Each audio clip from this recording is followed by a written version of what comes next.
Hello tol, mapagpalang araw po sa inyo lahat tol, no? Ngayon, panibagong video naman tayo, panibagong ah, balita naman tayo tol, no? Dahil dito sa lugar na to na napuntahan ko, na patungo ako sa aking magulang, may isang dump truck dito na natagilid. Abuti na lang walang tao na naipit o na disgrasya.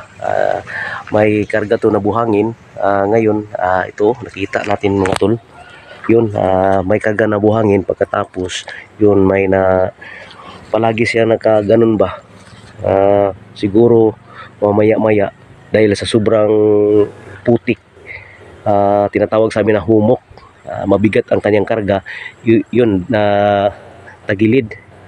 Ngayon mga tolo, yun, napaka sobrang hirap talaga to rescue dahil sa sitwasyon sa isang dump truck na napaka sobrang tagilid talaga.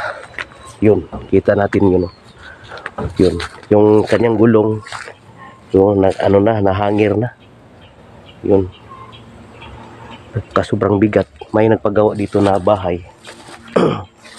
Yun na nga, ito ang naabot. Siguro yung driver nito, hindi siguro niya swito o hindi niya alam ang daan ba, na napaka sobrang napaka sobrang delikado or napaka sobrang humok.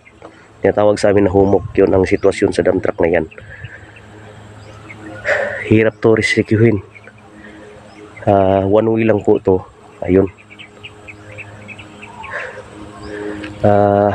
kinukuha natin ng video mga tol para malaman sa lahat ng mga taga rito na kung sinong may-ari sa dump truck na to. Maano sila, makaalam nila mga tol, para ma-rescue na nila agad. Ayun tol, maraming salamat po. God bless.